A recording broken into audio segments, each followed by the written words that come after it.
Now recording. Great. Okay, well, great. Well, thank you so much, my dear sister, Bridget Moore. This has been my pleasure working with you on issues dealing with the poor and the legislative issues. And so I'd like to just take a few minutes to talk to you about what is of concern about our democracy in our country now. It was Irish philosopher Edmund Burke, paraphrase, who said that evil thrives when good people do nothing. And of course, John Lewis reminding us that our vote is sacred. And so if you put those two together, you realize that not protecting the sacred right to vote, I wouldn't say it's evil, but it's certainly not surrounding yourself or connecting yourself to the sacred. I want to make sure that we end this call with you. If you have an interest in working with us, we do. So I want to, if you don't mind, I'll share my screen a little bit about what we're doing here. I'm trying to find the, here we go, that you should be able to see. Yes, okay, so if I can just take a minute and remove some of this clutter.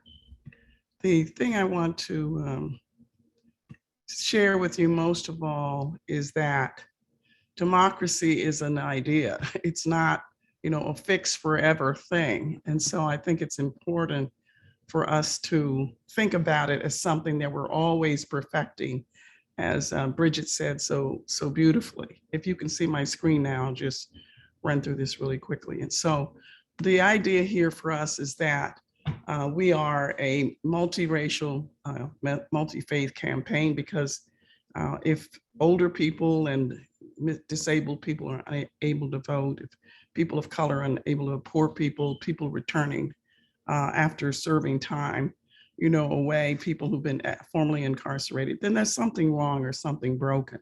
So this is for us, not a political campaign, because justice is God's business. And if it's God's business, it must be ours. So the idea for us is that this is a campaign rooted in the notion that everyone is created in the image of God and deserve to vote in free, fair, and safe elections. And so this campaign is around voter education, registration, identification, mobilization, and turnout. And there are 4 phases quickly. One, we've gone from January through now to what we call voter education. That is, what's at stake? What's at stake in your states?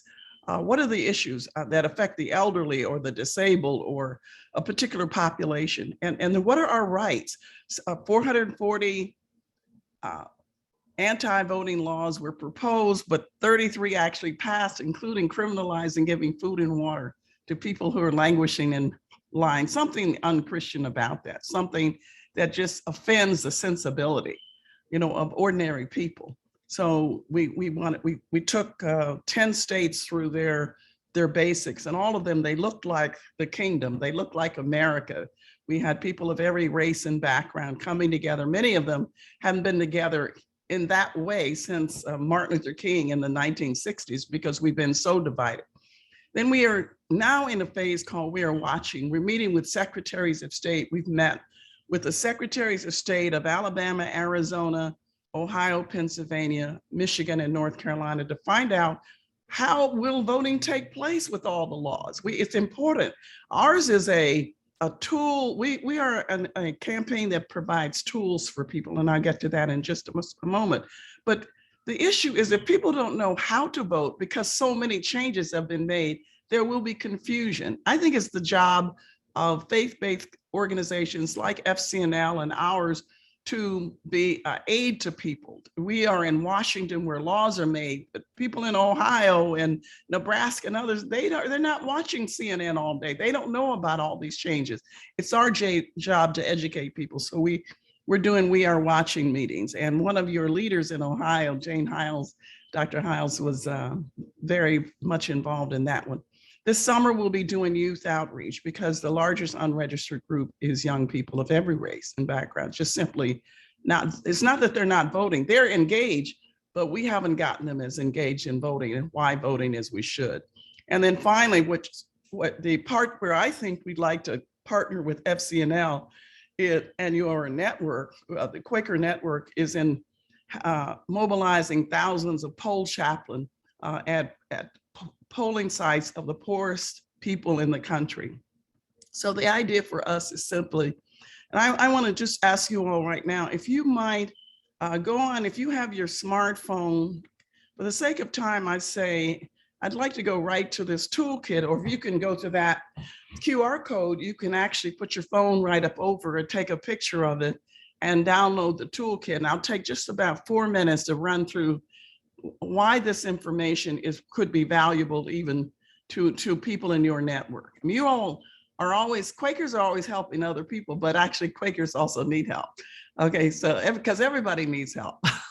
So this is for everybody. So you can go to turnoutsunday.com. It's in the chat. There's a URL code there if you want to download that. But the toolkit is just simply that. And it's to share with people how to make voting easy. As you can see, our network is extremely diverse. We have all kinds of national allies, and we'd like to have you added as one of those. I've gone through the phases of the campaign. I've gone through the issues, but I'd like to take you through these barriers. These are the barriers that we need your help with. Language barriers, polling stations that have been moved, young people who've never voted before, who need to be taught how the voting process works. People who've been purged from voting simply because they didn't vote in an election or they moved.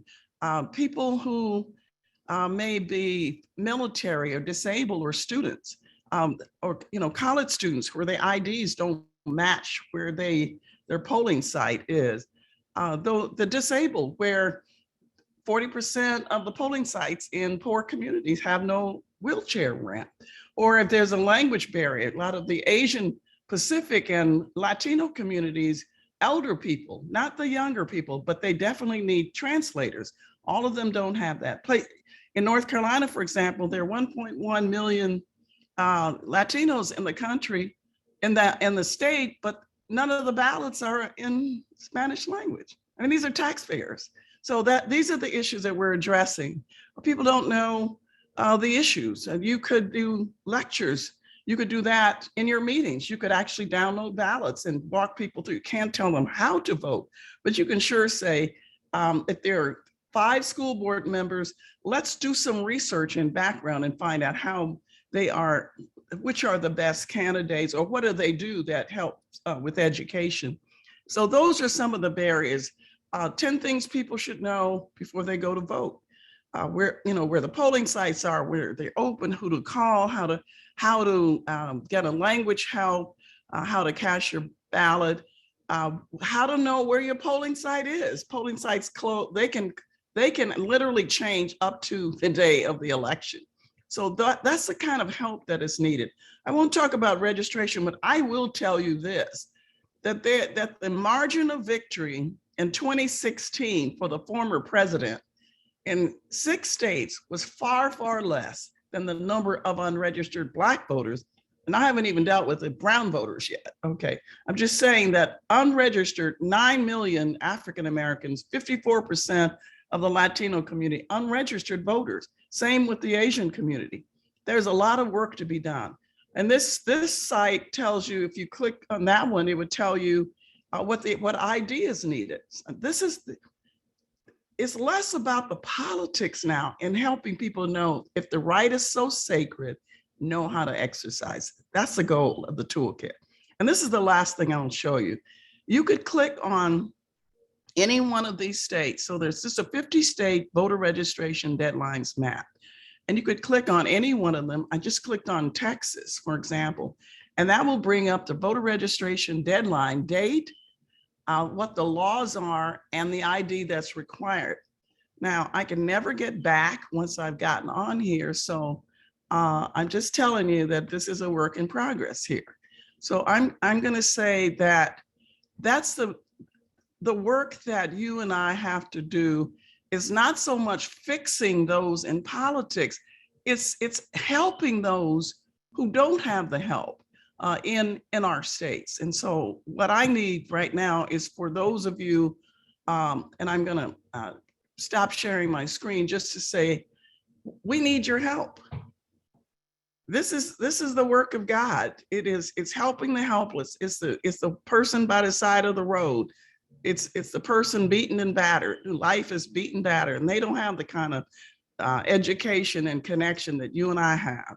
And so our job is not to judge. I spent a very little time talking about Democrats versus Republican, and a lot of times saying, I have 5 advanced degrees. How can I use them to help somebody? And so we will be developing what we have done. We've gotten through the voter education phase. We're in the we are watching phase. We're planning for the summer, but we are now organizing for poll chaplain right now. We met with the Secretary of State of Michigan, and I will tell you that if you go online, you'll find under Politico.com and New York Times, there's a plan for the recruitment of 100,000 poll interrogators and poll challengers, aggressive partisan challengers, of people who can stop people in line from exercising their sacred right to vote and just decide to harass them. Now, if you and I are not there in our sacred collars or whatever we consider our presence, okay, a lot of people will be harmed in November. I'm talking about voter intimidation. I'm talking about voter disinformation. And I'm talking about just plain old voter obstruction. So we will be keeping in touch with Bridget and her team and letting her know when that training is going to start. We're going to do it in all 10 states. We will, anyone who's not in one of our 10 states, which is Alabama, Arizona, Florida, Georgia, North Carolina, Michigan, Ohio, Pennsylvania, Wisconsin, and Texas. So if you're not in there, you notice that the map was relevant for every state. So the states in the map were the red 10 states, but on the side were all the other states. So even if you're not in one of our 10 states, this works for you. And even if you're not in our 10 states, we'll put together a little toolkit for developing your poll chaplain in your own state. You don't have to be in one of those 10 states. So the point here is that everybody can help. And Dr. King put it so beautifully when he said, everybody can be great because everyone can serve. And that's the goal of Faith United to Save Democracy, is for all of us who are committed to serve together beyond race or background, because there are that many people in need who are looking to us to help. They don't know who Jesus is, but they see us. Thank you so much. Thank you so much, Barbara. I want to turn it to Jose in a minute to talk a little bit about what's still going on in Congress. But before I do that, I know there's some questions popping up. And, you know, one of the benefits of Quakers is we really do believe everyone can be a minister, right? We all can do that. But we don't have, a lot of our meetings don't have formal pastors or chaplains. So people are wondering, you know, what do you need to do or be to be a poll chaplain? Do you need to be a member of clergy, or can you just sign up? Not at all. Not at all. You need to have a heart of gold, a heart of God, and show up and go through the training, and that's it. Great. Wonderful. All right. So I'm sure there'll be a few more questions at the end, and we want to leave time for that, but I want to turn it over to Jose. And Jose, can you share a little bit with us about what's happening in Congress at this point? Sure. I have the unfortunate task of following Dr. William Skinner, but I will try. That really encapsulated a lot of some of the issues and what we need to do to address these issues on the ground. And the problem that we're trying to address in Congress is that of voter suppression, complex systems that make voting difficult. And like Dr. William Skinner said, people are trying to feed their kids, take care of their grandmothers, and go to work every day, that aren't watching CNN all the time, that aren't keeping up to date with all the changes. And also there are outright restrictions on the vote. There's gerrymandering, where you have politicians picking their voters as opposed to voters picking their politicians. There's talk of the maps that are going to be released for the next Congress are going to be pretty slanted towards one side. But I will say that both sides do this. Gerrymandering is a problem for both sides. And then there's campaigns bring in millions of dollars. I think about Pennsylvania. The winning Democratic candidate and the winning Republican candidate each spent about $15 million. And this is just the primary. So this money influences people. And oftentimes people who have the most to give have the most voice in our system. So it's really complex and systemic what we have to do to address these problems. And they're complex. So we need a comprehensive answer to get at what ails our system. And this is constitutional. Voting and election law is typically done by states, but the Constitution is clear that there's a federal interest and federal legislators can make changes in the time, manner, or place of elections, except for senators. Senators have to be elected from the state that they start. That's the one exception. So Congress can act, and they should act. Unfortunately, last January, we saw the Freedom to Vote John R. Lewis Act fail to create minimum standards for elections, to make elections more equitable, fair, and just. The vote was 50-50, so there was a majority that said that we need to pass this bill, but unfortunately, we could not cross the threshold of the filibuster, so we didn't reach 60. A subsequent vote to change the rules to allow this bill to pass with a majority-only vote also failed, with 48 members voting to change rules and 52 essentially stating that they wanted the rules to stay as they were. Two Republicans sided with the Republicans, two Democrats sided with Republicans to reject the filibuster rules change. But it doesn't mean that our work is done. We have before us the Electoral Count Act reform, which I'm not going to get into it too much because I'm sure that there are a lot of questions that are percolating that I think Dr. Williams-Skinner would be great to answer. But this is a moving vehicle, so we're trying to influence that conversation with some of the elements. We're not saying this because it's seen as partisan, but some of the elements of Freedom to Vote on our Lewis Act. So we're trying to have voting rights changes in that discussion. There might be a bill coming out this week. I'm very attuned to the conversations in Congress right now to see if that bill is released and seeing what voting elements are in the bill. And with that, I will turn it back over to Bridget. Thank you so much. Great. Thank you for that summary, Jose. FCNL, Jose is watching what's happening in Congress closely. We've also had our young adult program engaged with voter registration as part of our spring lobby weekend, partnering with Headcount, and have been exploring how else we can engage and work on these issues and support and partner with Faiths United and other groups. So I want to open it up. There are things going on in our network as well. There's a lot of people on this call from different parts of the country who I know are very active and engaged around these issues. And we have some questions coming in. I want to turn it over to Imani to tell us how questions, to field some of the questions that are coming in and let folks know how they can ask questions. Thanks, Bridget. So I think the easiest way for us to do this is if people will put their questions in the chat, and I will read them aloud so that we just have as few interruptions as possible. So I will start with this question I see about the Poor People's Campaign. Are Faiths United organizers coordinating with the Poor People's Campaign's work on voting rights? Absolutely. Yes. We're coordinating with a lot of groups. We're coordinating with the NACP. We're coordinating with the National Council of Churches. I think that the issues that we're facing right now and the attacks on the democracy, and that is not a hysterical statement, are so serious and so real that we can't afford to work in silos anymore. So we work with every group that wants to work.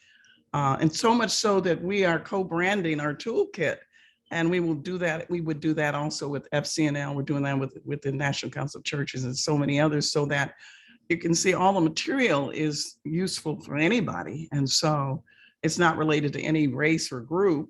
The goal is to get it out. So if you wanted to do that, that could happen. But that, yes, the answer to that is absolutely yes. Thank you. I see another question. Is anyone doing a systematic plan to use cell phone cameras to document election intimidation and any assault on chaplains for legal action, scandal exposure, and reform?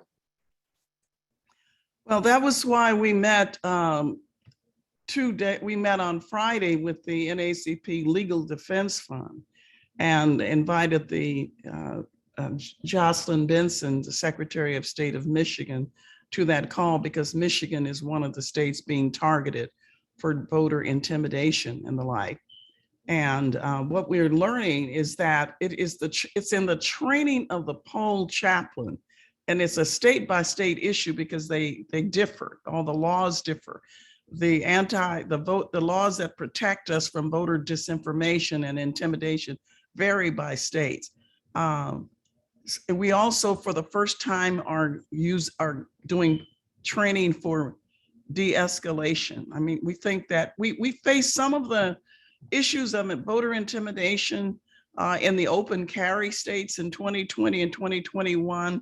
And what we found is that it really was for show. I mean, people can show up and stand by as close as they can legally stand with rifles.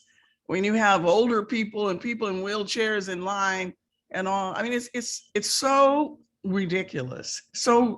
But when you have poll chaplain or poll workers there who know what they're doing, have been trained and are connected, it made a difference. We didn't have one single problem because we were ready, and we'll be doing the same thing, everything from taking pictures to whatever. I mean, for example, in the states that make it illegal to have food and water in line, we'll have fanny packs or whatever you want to put, we'll make sure there are places where people can go and pick up food and pack up snacks and put them, give them to people that they can take. So there are all kind of ways around these laws. And that's why we're trying to start early, connecting with groups like yours. Thank you. Someone also asks or says, the main issue we also need to address as we continue this dialogue is to assess the place we are giving to lie as opposed to the truth, and tackling democratic challenge at the core of our faith. And I think you might need to interpret the question. I'm not clear what the question is. Irene, if you would like to clarify your question in the chat, I will gladly read it. But the next question I see is, does the FUSD website have information on how a person can take part in the training you mentioned? Is it specific to poll chaplains, or does it apply to any of us working with a state government campaign? Yeah, so you don't have to be a reverend or whatever to be a poll chaplain. You are a faith-based organization. So bottom line, that would make you a poll chaplain. All the poll chaplain are not wearing clergy garb. Some do, some don't. So that's not really even necessary.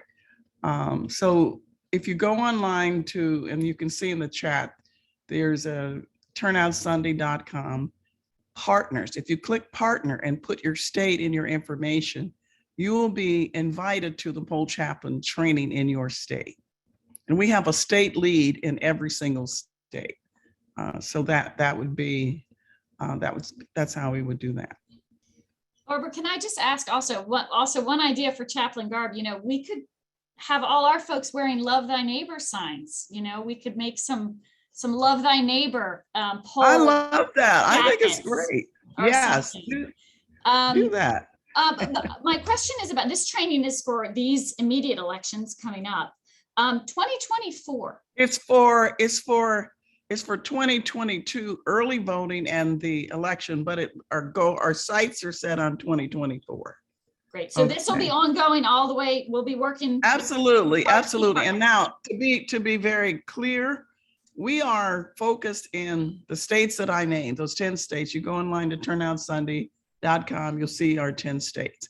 We can provide information and helps and tools to help those in the other states, but we are stationed, we are staffed and all in 10 states. So just to be clear.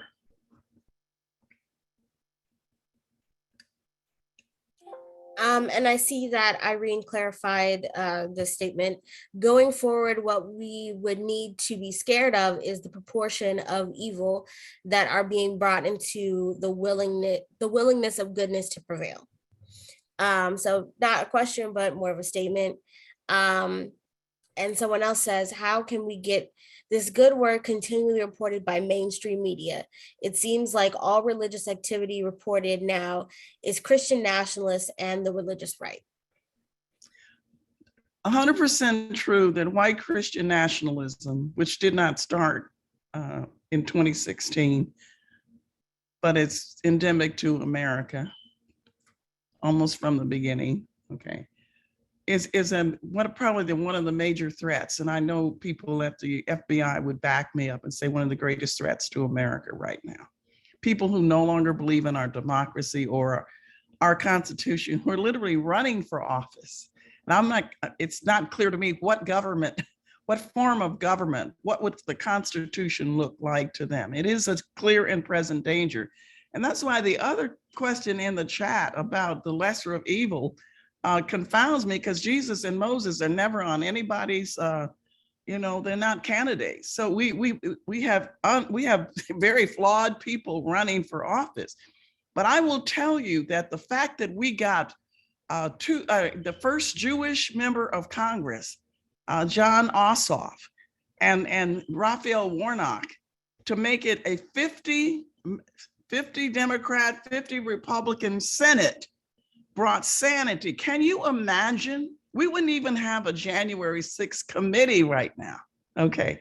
We wouldn't have had we certainly wouldn't have the first Black woman who was a public, defender on the Supreme Court. So as bad as things are, sometimes we spend so much time on the pathology, we don't think about what we got. So the issue for me is never the perfect. Sometimes the perfect for us it's not even possible. So we fold our hands while evil thrives. I will say that again, evil thrives when we wait for the perfect. Jesus and Moses are not running for any office. So what we have to do is find out who of those candidates comes closest. And it's not just candidates, it's positions. There are propositions on the ballots. There are constitutional changes on the ballots that affect people. There are school board races. Forget the top of the ticket. We get so hung up on that. You have school board races, or people in Florida are asking the question now, a really stupid question. Would you as a parent like to have less talk about race and more on the core subject? Well, of course you would say yes. I'm a grandparent. I would say yes to that, right? But if you say, would you like to have all of history taught fairly and included and a more robust focus on the core subjects? See, if we don't think about the entire ballot, so forget about who's running. If you don't like the people at the top, but do not miss state prosecutors who decide whether police who shoot people in the back even get charged. Right now, 70 years after Emmett Till, after the white woman who accused his 15-year-old boy 70 years ago of making a pass at her in Mississippi, Chicago kid, and she, in her memoir, said she lied. He was beaten to the disfigurement. And the Mississippi Attorney General said, I'm not reopening that case. So don't, I know we got we're a lot of perfect people who know Jesus, but we really are in the world, but not of it. So the question is, how do we bring light into a dark world? We have to go where it's dark. And there's a song that they used to sing called "This Little Light of Mine." I don't know if anybody remembers that. I'm gonna let it shine. You can't let it shine with other light. So I'm encouraging you to go with me and with us where it's dark and bring our light. Thank you. I'm so glad you mentioned Senators Warnock and Ossoff. That was my very first election that I got to vote in. I'm from Georgia, so that makes me very happy. Senator Warnock is the very first sign my parents ever put in their yard. Political sign was for Senator Warnock. So it's something that definitely touches my heart. And I saw some questions about if we could put the Faiths United website on the FCNL website. And I believe we have a few people from FCNL staff here. So I hope that might be something Not only that, I'd love to co-brand the toolkit, and you all can send it out yourselves because your people recognize, who you are. And Bridget and I work together all the time anyway, so we'd be happy to do that. And let's talk about young votes for a second, because that's the biggest issue we're facing. The 70%, 90% of those over 55 are going to vote. Okay, we're going to vote if we have to walk to the polls. It's our, nobody has to lecture us about voting. It's the under 40 crowd that's not voting. And they are, the assumption we're making is because they're not voting, they're not active. They're active, they're protesting.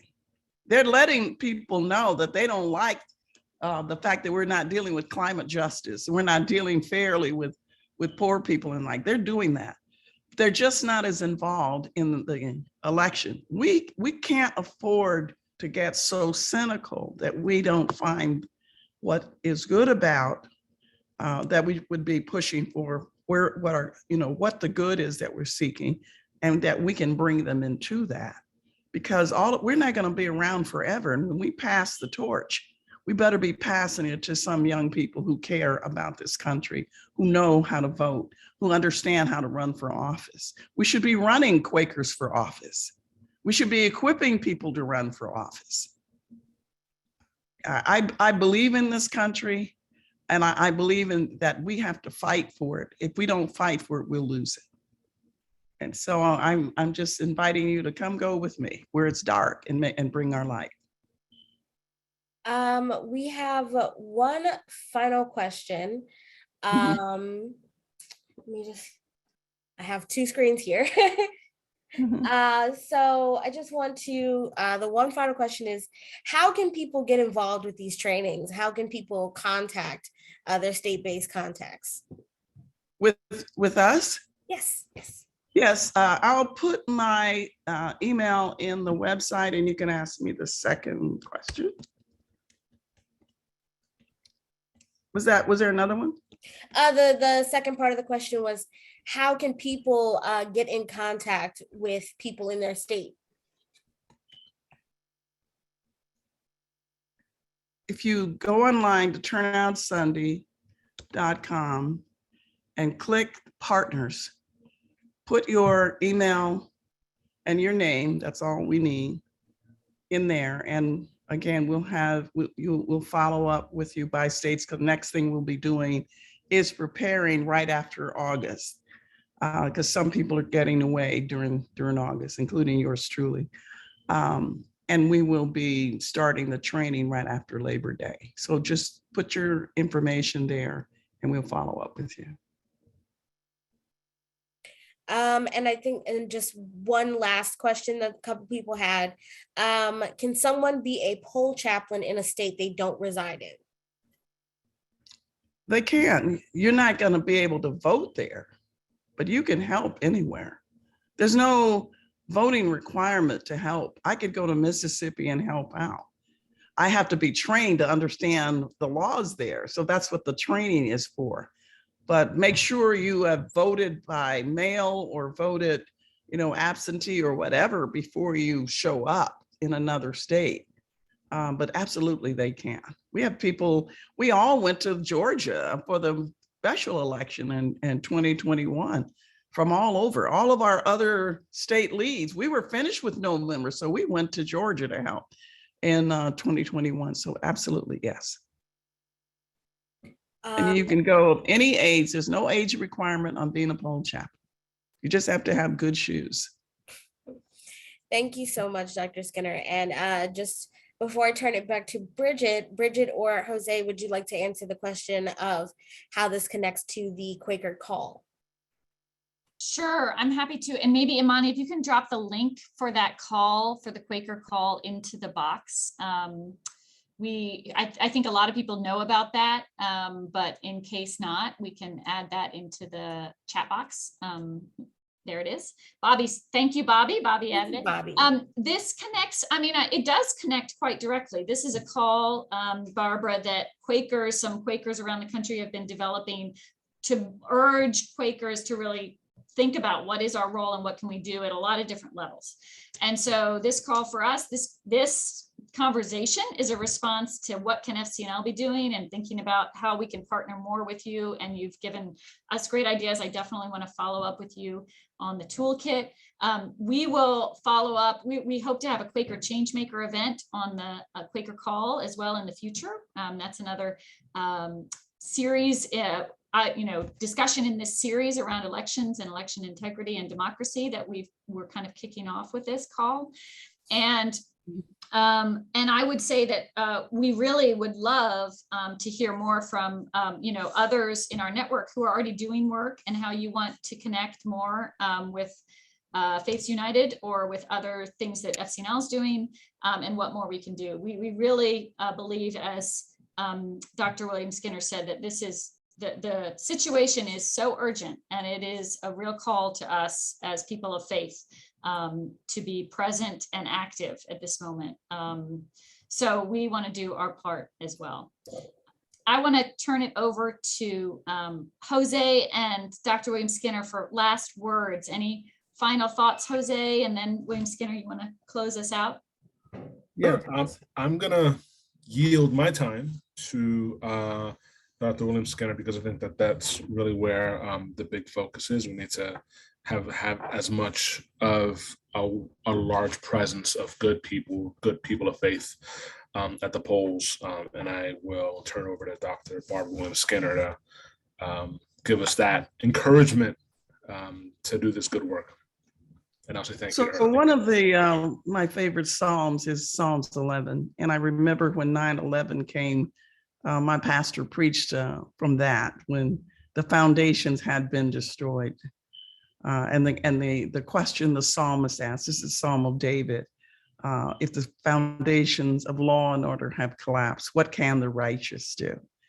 And if you just stopped at that, you would feel completely helpless. You'd feel overwhelmed. You feel, look, I'm a certain age and I can't do this anymore. And every day, after all, it feels like evil is winning and good is taking a nap. But the next sentence says, but the Lord is in his holy temple. Let all the earth be silent. The Lord is watching both good and evil, watching over the earth. So I think more than anything, we have to get deeper in our faith, deeper in the word, because sometimes you have to turn off the world and turn on God. I only watch. What I do is to get news, I go on my smartphone, I find out what's going on in Black news and white news and Latino news and everybody's news and Wall Street Journal in the morning. I find out the major stories and on the world scene and the globe, what's happening in other nations. And that's it. My TV is off because I don't need anyone to tell me how to think about the world. I already have the word of God in me. The Lord is in his holy temple. Let all the earth be silent. And so our world is so noisy and we're caught up in that noise. Our job is for the world to look like us, not for us to look like the world. So the world can't tell me what to think. I can get the facts and the data, but I'm not getting my way of thinking. I get my way of thinking from Matthew, Mark, Luke, and John, and I'll throw in Acts. That's what we have. Greater is the one who's in us than the one who is in the world. Evil thrives when good people sit with the power in their hands to act and move and change the world. Martin Luther King Jr. was 26 years old on his way to candidate for a Baptist church with the new bride, Coretta. Had no thought about doing anything, quote, great, but he heard the voice of God when a Black woman was arrested, Rosa Parks, and he had the voice that was needed at the time. We have come to this place, all of us, for such a time as this, and God is waiting for us. There's no, the Calvary is not coming. We are the Calvary. And so I feel more emboldened today than ever, because I know that God is going to have the last word. Thank you, and I'm really grateful for the opportunity to share with you. Thank you so much. Thank you everyone for joining us. Thank you, Imani and Jose, for being here, and everyone. Will continue this conversation, and the work. We'll continue the work. Amen.